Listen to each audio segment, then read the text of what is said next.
Hey guys, welcome back to my channel. If you like the video, make sure to subscribe to my channel. Let's begin. Chapter 1. The kids need some training. A young man with blonde hair finished wiping off the blood from his sword. He was wearing a white mask with the image of a fox on it with sky blue eyes that could be seen through the mask. He stared blankly at the man in front of him. His entire chest was ripped open and he's dead. Cold eyes stared up at the boy. He didn't care. He didn't feel anything. If he wasn't ready to be killed at any moment, he shouldn't have been a shinobi. The man's eyes were brown. The same shade as his when he died. Bursting out of his sleep, a young blonde man sat up gasping for breath. He had tears starting to leak down his face, making his blue eyes gain a wet shine. He grabbed at his hair and pulled tightly to try and bring himself back. He should have been used to this by now. He had these nightmares every night. No, not nightmares. Memories. He was the one standing above that dead man. He killed him. Took him from his family. No, it wasn't the memory that was what scared him. It was the constant reminder that that part of him was still in him. Any day he could snap and go back to being a killer. When he was here, it was easier. He eased his worries. He was the only one to completely know of his past and night terrors. Taking deep breaths, he tried to bring himself back to reality. He was in the hotel room he had rented to stay in for the night. He was safe. Everyone else was safe as well. He slowly stood up and walked over to the window that faced the forest just outside of the village. The night was clear and the stars were shining bright. He felt another onslaught of tears as that made him think of him. Suddenly a flash of light lit up the night sky as 5 beams of light came soaring out of the sky. One went right over his head, another the opposite way from him. On of his left and another on his right. The last one landed a little ways into the forest he was currently watching. Quickly he made 4 silent clones and with a silent command sent them on their way to the other 4 light beams. He then jumped out the window of his 4th-story floor and raced off to the forest, making it seem as if he had disappeared. He slowed his pace as he neared the crash site. The trees surrounding the landing zone were blown out and some had mini fires on them. He put those out before continuing to his destination. Something about the situation bothered him. That might seem like common sense, but with everything that he had been through, you never knew. The closer he got, the more unsettled he felt until he realized why. The forest had gone silent. No animals were nearby and he could feel a strong-ish presence near him. Not too powerful, but it blew the normal ones he had found in this time out of the water. Coming closer to point 0, he found a crater. It was huge and had blown out about a mile, 1.6 kilometers, diameter ring around the impact zone. He slid carefully down the crater using chakra to stay standing. As he got closer, he could see a body laying in the middle. It looked like a child's. He sped up his pace slightly in concern for this young life. He still didn't rush in, for in his time even a child could kill you. He was living proof of that. Slowly he got closer to the child until he was close enough to touch him. Reaching out, he felt a burning sensation as he touched the child. Slowly pulling his hand back, he realized that the child had burned his hand. That was interesting. Nothing had injured him in a long time. It didn't hurt. His pain receptors had long given up, but it was still fascinating. Reaching down again, he cleared the child of debris and realized that it was a boy with bright pink hair and a scarf with what seemed to be pants with a rope tied around his waist to act as a belt. Carefully he reached to the boy's neck to check to see if he was still alive.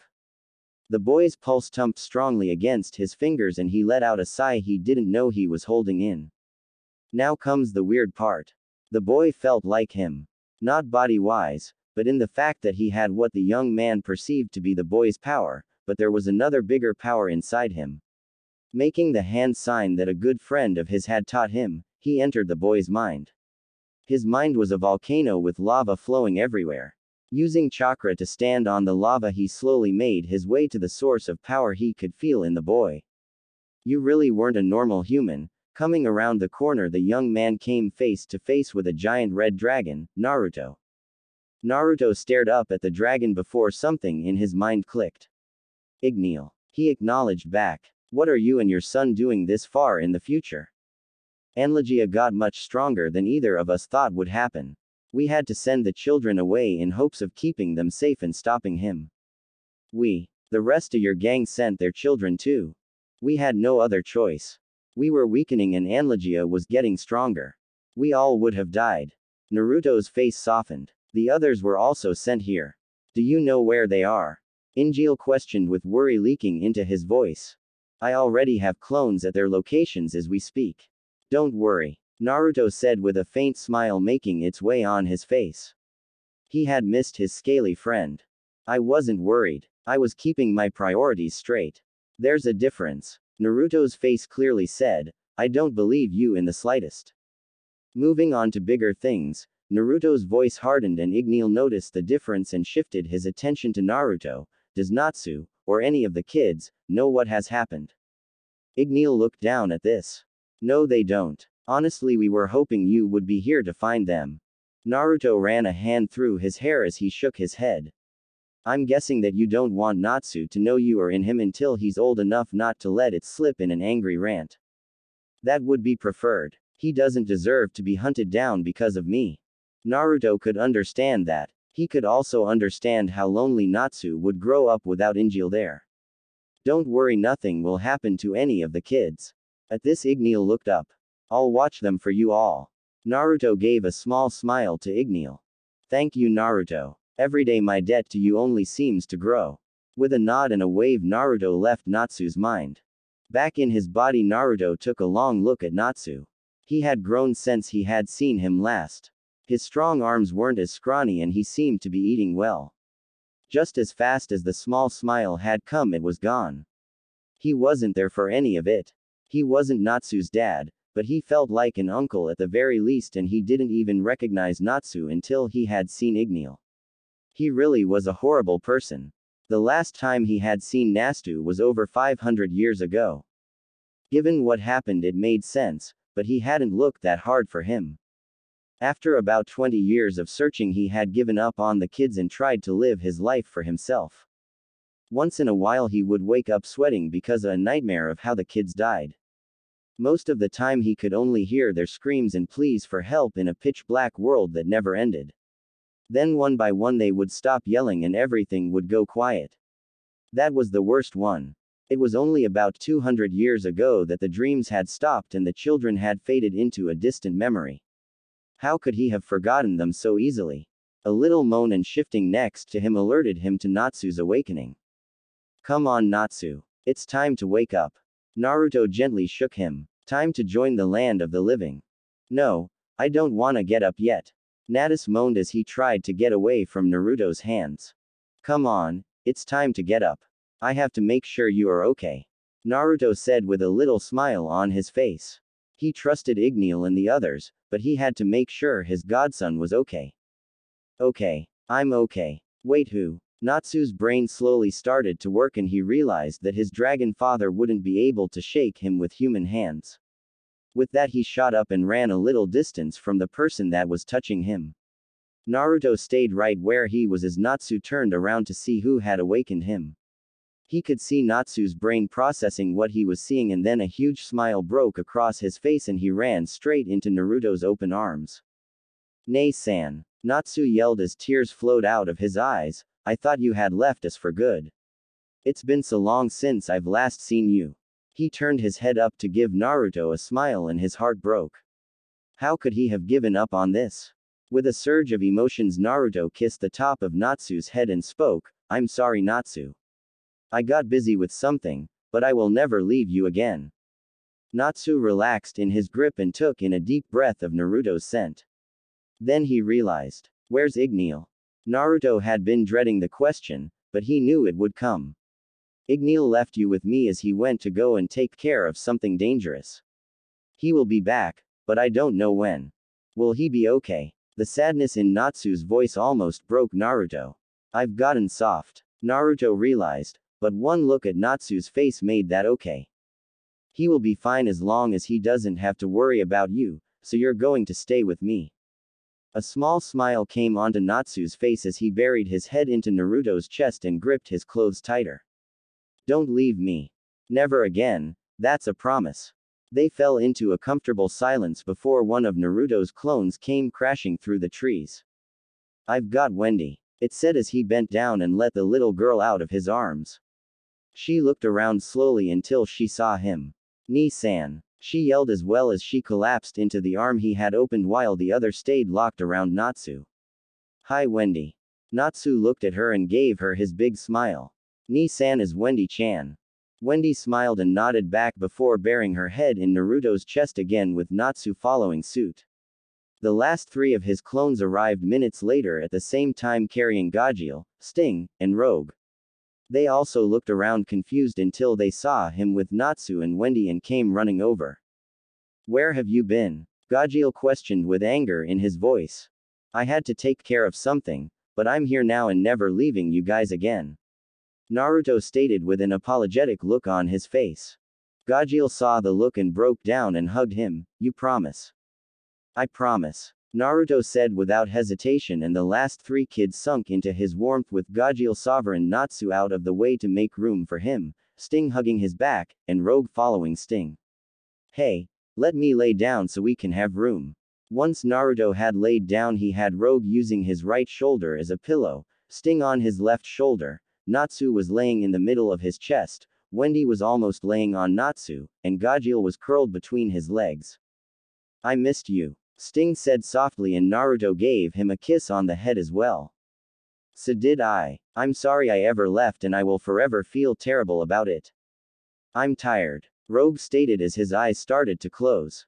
"Then sleep. I promise I will be here in the morning." Naruto spoke softly as Rogue closed his eyes completely and his head went limp. Sting followed next and the other three eventually fell asleep as well. Naruto couldn't fall asleep. He was comfortable. More comfortable than he had been in a long while, but he didn't want to waste another day with the kids. He only needed about 5 hours of sleep every 3 months so he would be fine. Sometime around dawn, Wendy started shivering in her sleep. Feeling it, Naruto moved some fire chakra through his body to raise his body temperature to keep her warm. In about 5 minutes he stopped shivering and settled down into a peaceful sleep, and he continued to move the 4 chakra around. As long as they were safe and comfortable, he could care less what happened to him. But he wouldn't always be able to protect them. He was good, great even, but he was still only mostly human. There would be a time where someone got past his guard or they stumbled into trouble and he wouldn't be able to reach them. Looking down at all the sleeping bodies on him, he made up his mind. The kids would need some training. Chapter 2. I hope this life never ends, too. "You got it, Wendy," Naruto yelled as Wendy continued to concentrate on keeping her magic steady. Slowly the fish she was working on started to flops around again and she quickly put it back into the water. "I did it," Wendy muttered in wonder before screaming, "I did it. Did you see that, Ni-san?" as she spun to see Naruto's reaction. "Of course I did. You are doing amazing and I had no doubt that you would get that as quickly as you did," Naruto responded as he scooped her up into his arms for a spinning hug as she giggled in joy. "Ni-san, look," came an excited yell from the other side of the field they were training in. Natsu came running over and physically nothing looked amiss until he got closer. He was a lot warmer than he should have been, and while that would have been concerning for anyone else, Naruto was quite proud. Natsu had finally mastered keeping his magic inside of him to make himself warmer to the point of not being able to be touched. The best part was he could do this undetected unless you got too close. "Good job, Natsu," Naruto said quietly, and that made Natsu light up like a Christmas tree. Naruto rarely gave praise, so when he did he meant it. "What about me?" Sting yelled from behind Naruto, and as he turned he had to shield his eyes from how bright Sting was glowing. The light wasn't spreading anywhere else and was keeping close to his body as he moved around.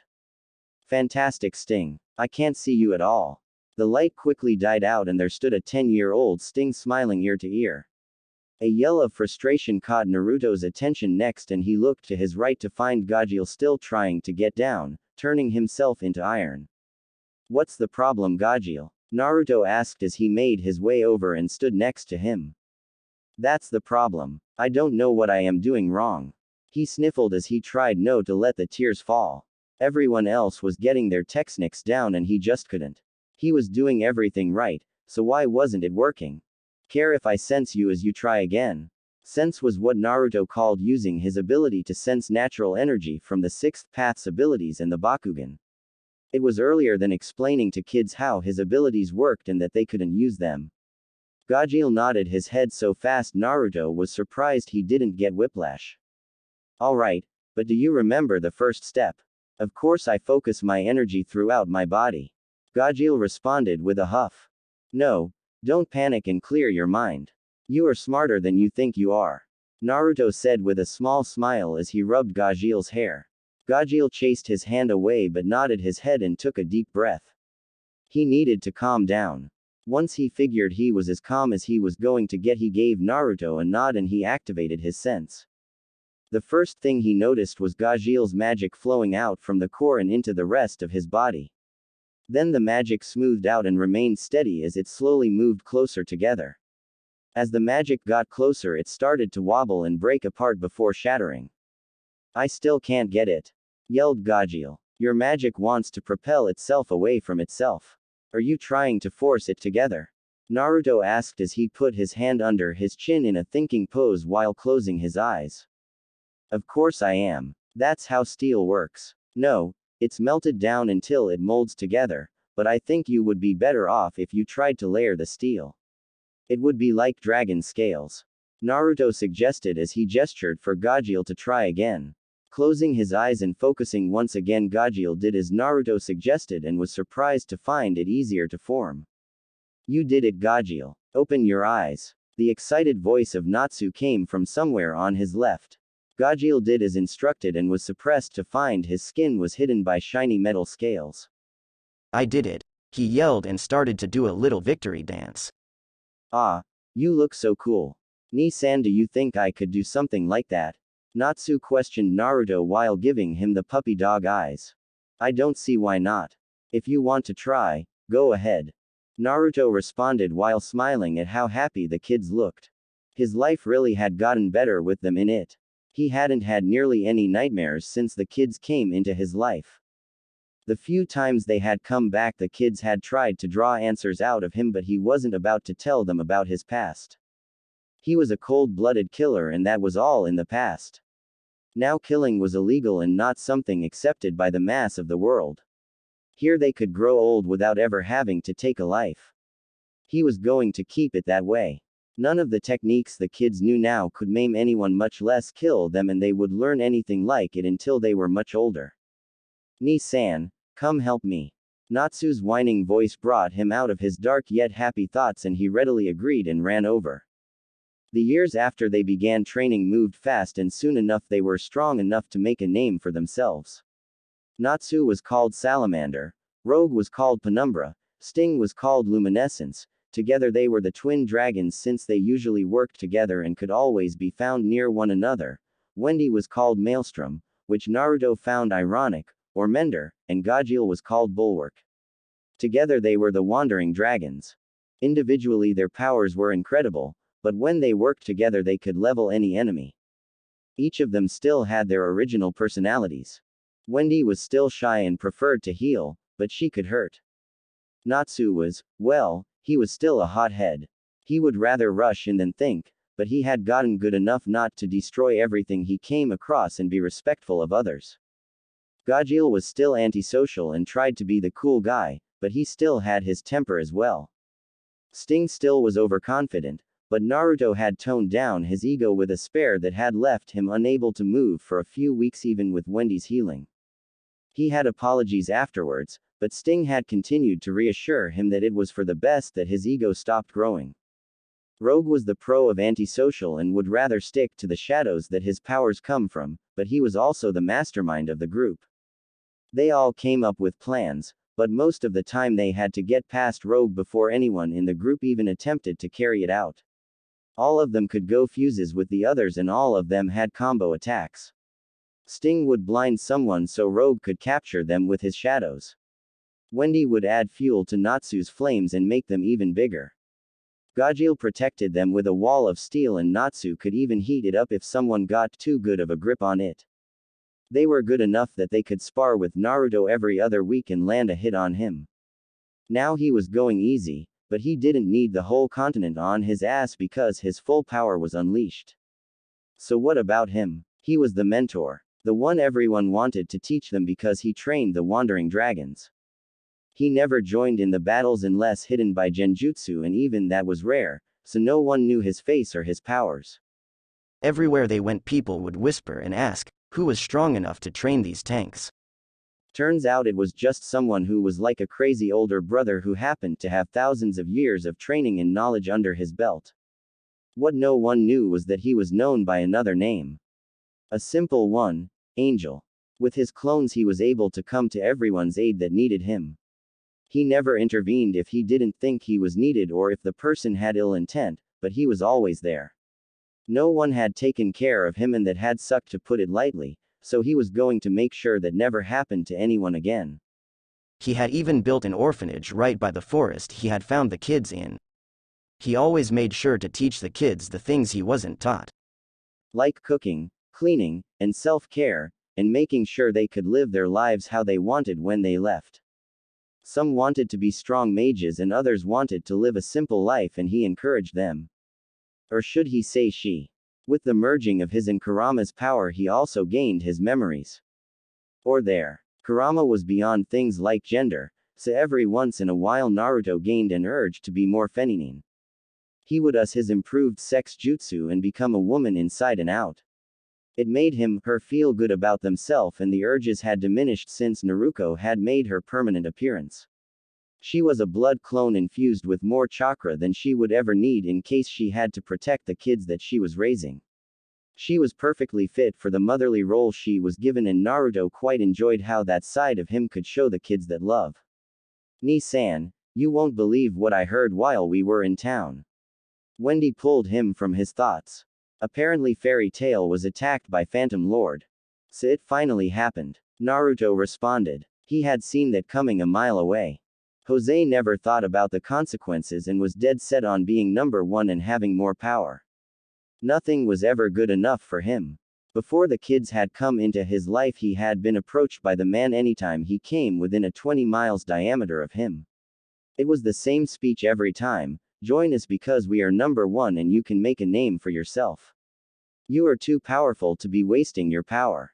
I can see great things in the future for you. Blah blah blah. It was annoying. Did Fairy Tail win? He asked Wendy. They did. Phantom Lord had an ion cannon that was fueled by the magic energy of 4 individuals. They were called the Elemental Four, and one of them even joined Fairy Tail. The Magic Council tried to scare them, but Makarov wasn't even fazed. That made Naruto smile as well. He had seen Makarov when he was born. He had been a good friend of Mavis's and had helped establish the Fairy Tail Guild. After learning about his immortality, the rest of the founders had agreed not to tell anyone about him or his involvement.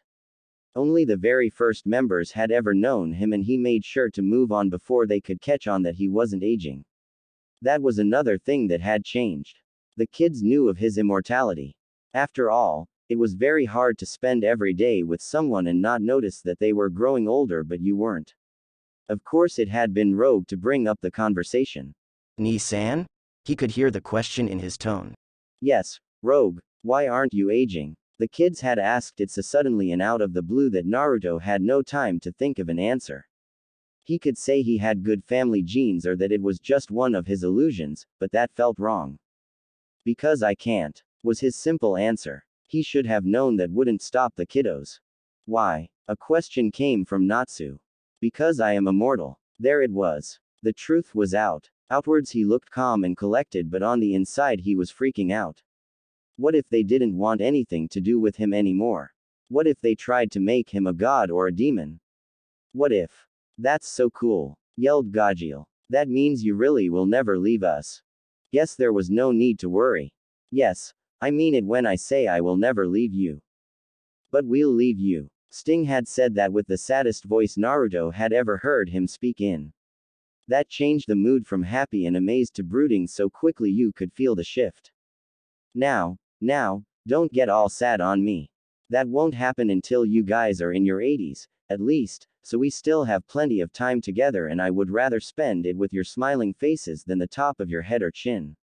Naruto joked. Besides, he was used to losing people.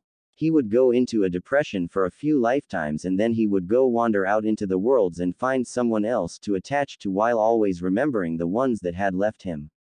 Right. We promise to make the time we have together the best time in any of your lifetimes, was the passionate response that Day gave along with agreeing nods from the rest of the crew.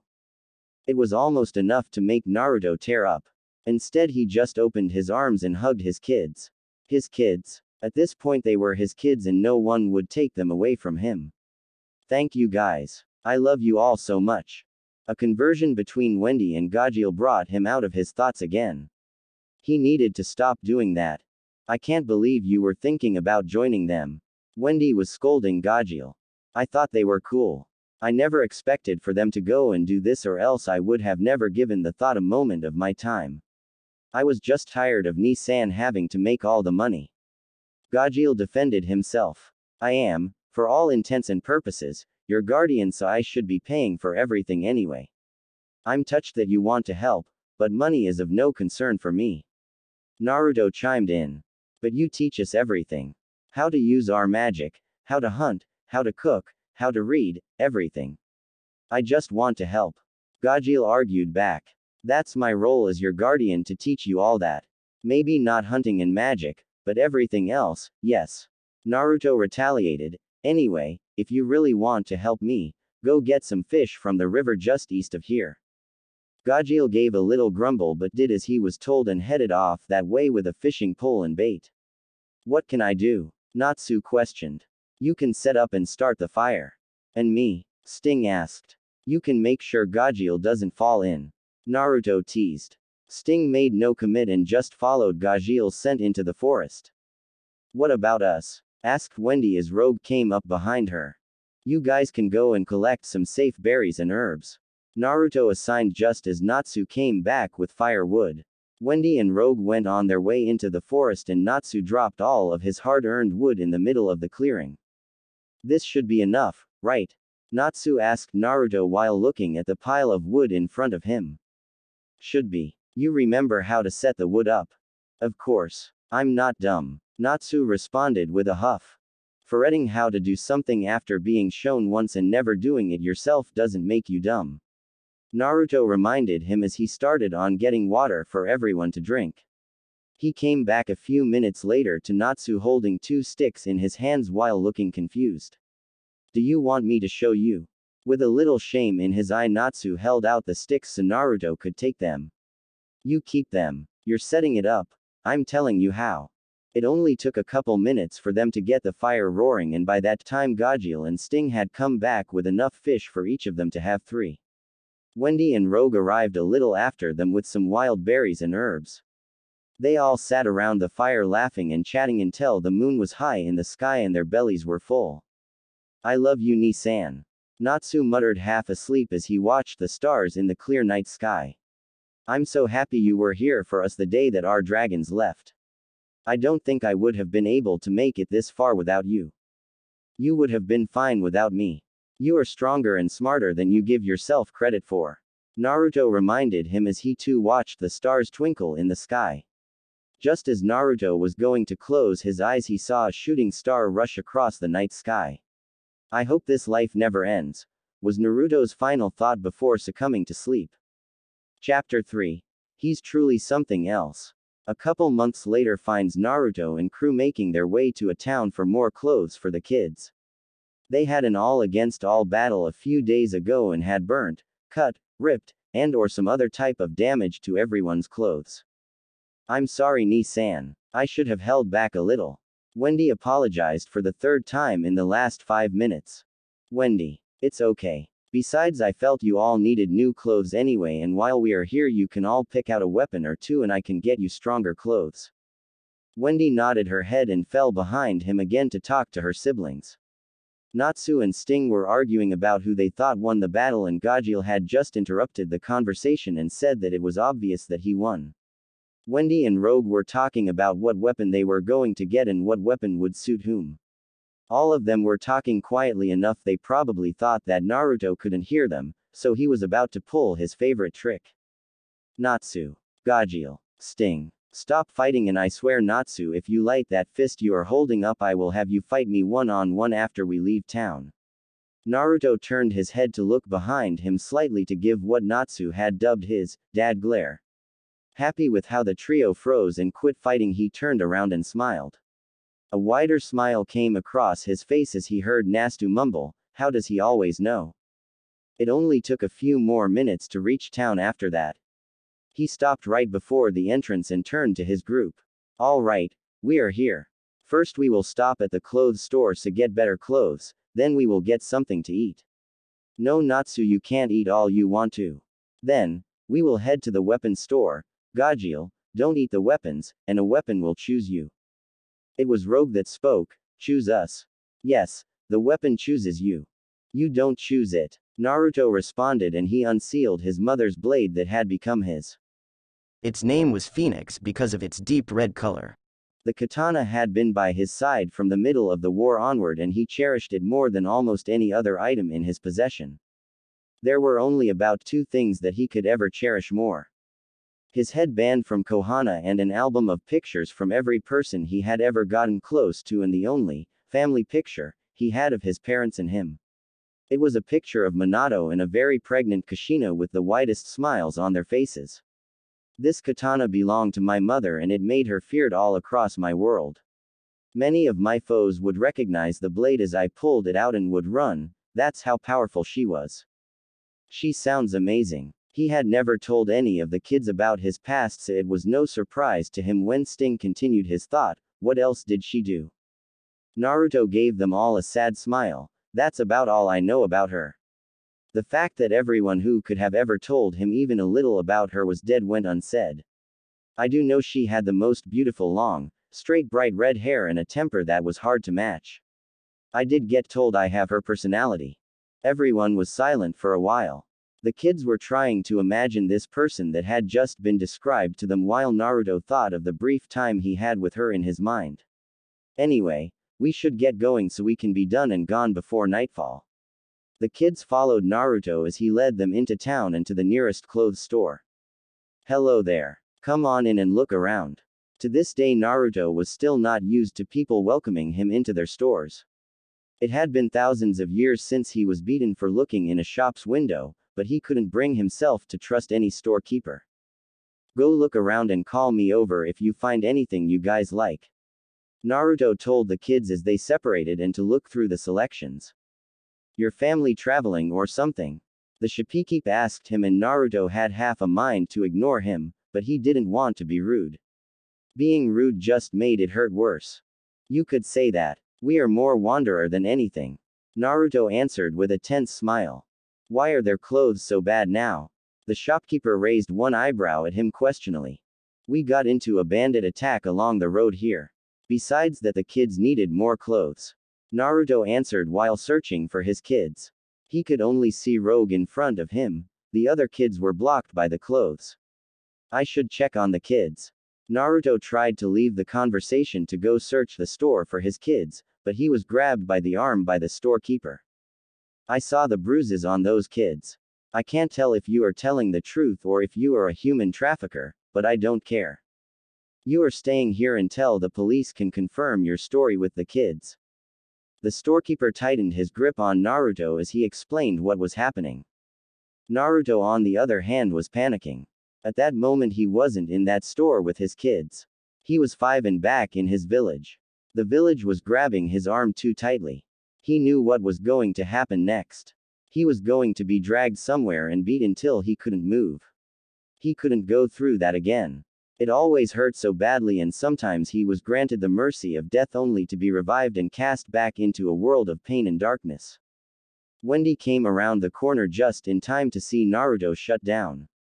"What are you doing to him?" she screamed as she dropped the clothes she was holding and ran to Naruto's side. "I saw your bruises, young lady, and just wanted to make sure you weren't in a human trafficking situation," the shopkeeper explained as he kept his grip on Naruto. In a different situation, Wendy would have been honored to have this man looking after her family, but right now he was causing one of them pain and that was unacceptable. "Let go of my knee-san," she said with venom leaking into her voice. The shopkeeper let Naruto go immediately and he fell lifeless to his knees before Wendy caught him. His empty eyes staring at ghosts that wouldn't stop haunting him. Hearing the commotion, the others came running and abandoned their clothes as well once they saw the scene. What happened, Vanetti? Rogue asked, breaking all of them out of their blind panic. The shopkeeper grabbing his arm must have triggered some trauma. Not a small trauma either. It's big enough to pull him back in, so I can only assume it's really bad.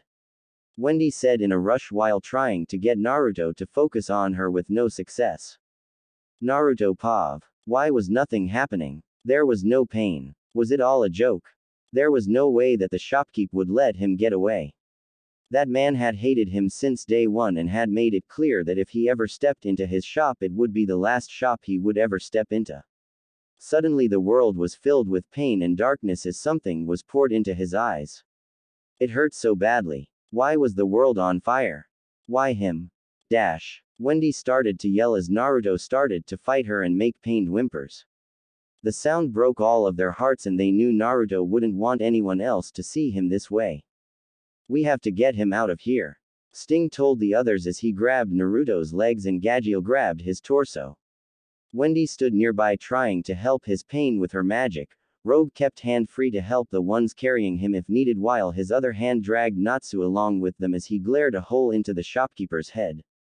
If I ever see you again, Natsu started but left the last half unsaid. The point was made anyway and the shopkeeper hid behind his counter as the group made their way out of the store. They made a beeline for the forest while Naruto struggled against them begging them to stop and let him go. I swear I didn't do anything wrong. I will never come back here again. Naruto begged and pleaded to his invisible foe as the group's hearts continued to break. They didn't know much about his life and now it was starting to make sense why he didn't tell them anything about his past. By his begs and struggles they could tell this wasn't the first time something like this had happened to him and it was bad enough to stick with him through hundreds of years. Finally they reached the end of the town and rushed into the forest far enough to be out of any traveling party's way. Rogue and Gajeel gently laid Naruto down on the sleeping bag that Wendy had laid out as Natsu went to collect firewood and Rogue went to hunt for food.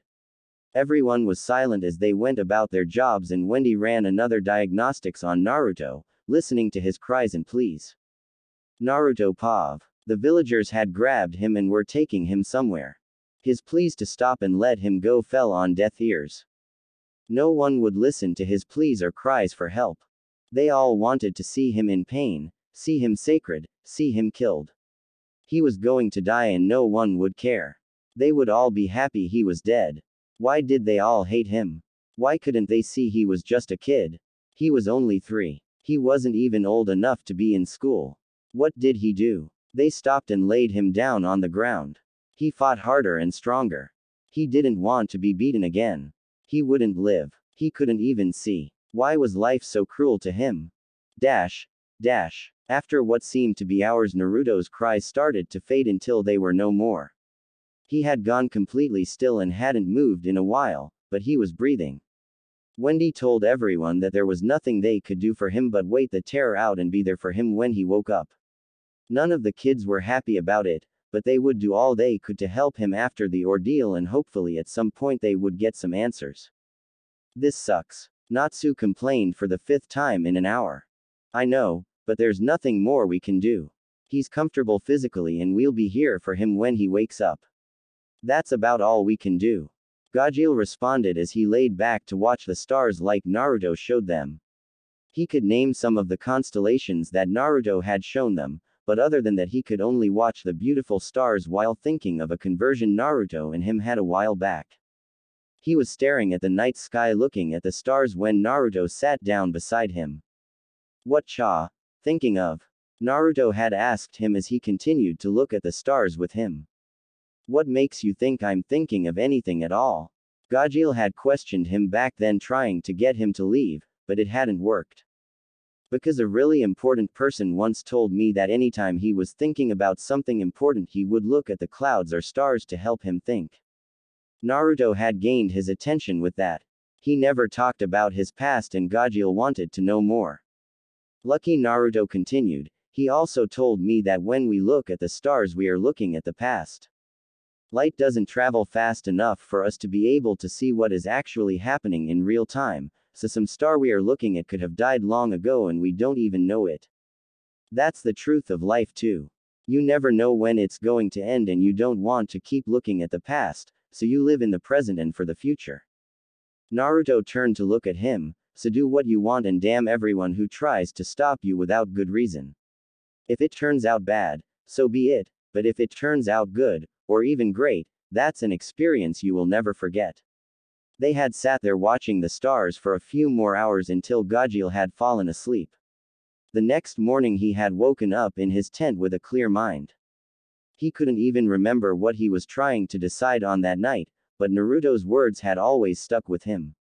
Sometimes he was childish enough to forget that he was well over 1,000 years old, but it was in times of wisdom that Gajil remembered how lucky he was to have Naruto by his side. He looked away from the fire and started to listen to the hushed conversations happening while turning to look at the tent Naruto was currently sleeping in. All of them were lucky to have him. He was truly something else. Chapter 4. Naruto, I'm sorry. Naruto felt warm and protected. He also felt exhausted. Slowly his conscience faded once again as a warm hand grabbed his own. The second time his surroundings came to him he was able to open his eyes and was met with the sight of green. More than a little confused he slowly sat up to get a good look at his surroundings. He was in a tent. His tent. How did he get into his tent? He tried to think back to what had happened earlier in the day. He had taken the kids into a town to get new clothes and a weapon of their choosing.